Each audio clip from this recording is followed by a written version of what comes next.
Gatanan ku, a wani birni akwai wani katafaren gida mallakin wata mata mai suna uwar gida Tani. Tana da yara 3, amma ko ɗaya daga cikinsu bai san ma'anar tausayi ba, saboda tarbiyyar da suka samu gun mahaifiyarsu. A wani safiya, wata yarinya daga ƙauye mai suna Rashida, 'yar shekara 17, ta iso gidan domin ta fara aikin gida, hannunta ɗauke da ƙaramar jaka da takaicin rabuwa da iyayenta. Duk da haka, tana da burin yi wa rayuwarta garan bawul. Da ta iso, uwar gida Tani ta kalle ta sama da ƙasa, sannan ta ce, "Ki bi ni." Ba a nuna mata ɗakin zama ba har sai da ta gama share falo da kicin, sannan aka buɗe mata wata 'yar ƙaramar ƙofa a bayan gidan. Cikin ɗakin babu komai face katifa da sallaya. "Wannan shine ɗakin ki," uwar gida Tani ta ce ba tare da ƙarin bayani ba. Rashida ta zauna a gefen katifar, tana kallon bangon yadda ya tsatsage. Daga wannan rana ko ɗakin ya zama wurin kuka da kaɗaici, domin bata da wanda za ta faɗa ma damuwarta. Hakan rayuwa ya ci gaba da tafiya.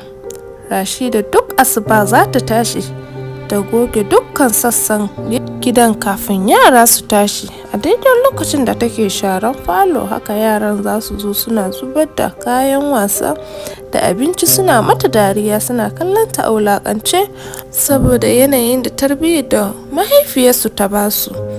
Ba su san darajar mutum ba. Haka Rashida ta ci gaba da shan hantara, wulakanci a gun uwar gida Tani da 'ya'yanta. Ko da Rashida ta gaji ko ta yi kuskure kaɗan, mari ko zagi yana jiranta. Duk da haka bata taɓa ƙorafi ba. Ana nan wata rana, Rashida tana goge ɗakin uwar gida Tani. Wata zobe mai tsada ya faɗi a ƙasa ba tare da ta gani ba. Da uwar gida ta dawo ta nemi zoben, sai ta kalli Rashida da idon zargi. Ta ce, "Kin ɗauke min zobe na ko?" Rashida ta girgiza kai tana kuka, amma uwar gida ta wanke ta da mari, tana cewa daga ƙauye kike, ba abin da kuka iya sai sata. Uwar gida Tani ta ce za ta hukunta Rashida, ta rufe ta a ɗakinta.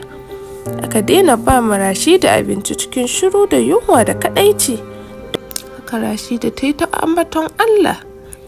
Washe gari ranar da daddare, aka fara ruwan sama mai ƙarfi. Wani tsawa mai ƙara ya faɗo.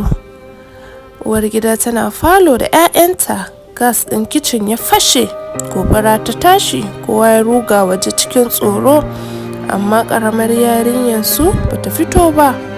Suna jin kukanta a ciki, amma ba za su iya shiga ba saboda wutan ya tashi sosai. Duk da zafin zuciya da wahalar da Rashida ta sha a gidan, ta yi yunkuri ta shiga cikin gobaran ba tare da tunanin kanta ba. Ta tsinci wannan ƙaramar yarinya a ƙarƙashin gado, ta ɗauke ta kubutar da ita. Duk da ta ji rauni, ta ɗan ƙwaƙƙone a hannunta da fuskanta. A ƙofar gida, Rashida ta faɗi sumammiya, jiki duk rauni. Nan da nan aka garzaya aka tafi asibiti. A asibiti, uwar gida Tani ta zo da hawaye, ta zauna kusa da Rashida tana kuka. Ta ce, "Me yasa kika cece mu?" Rashida ta ce, "Da rauni, saboda ba na son zuciyar yarki ta zama tamkar taki." Daga nan uwar gida ta gane kuskurenta, ta daina kallon Rashida a matsayin baiwa.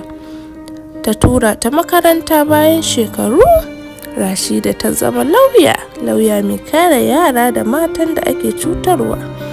Sai ga mu a cikin kotu, da Rashida na tsaye tana kare wata 'yar aiki da ake cin zarafinta kamar yadda aka yi mata a baya.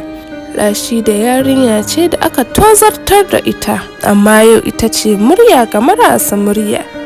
Kurunkus kan bera. Wani darasi kuka fahimta a wannan labarin? Darasi: kada ka taɓa raina wanda ke ƙasa da kai a yau. Wata rana shi zai zama hasken da zai fito da kai daga duhu. Ku biyo ni domin samun labarai masu nishaɗi, masu inganci, masu gargaɗi. Don haka in ku ji daɗi, ku yi following, ku yi liking, ku yi commenting, ku yi sharing, ku danna ƙararrawa. Sai anjima.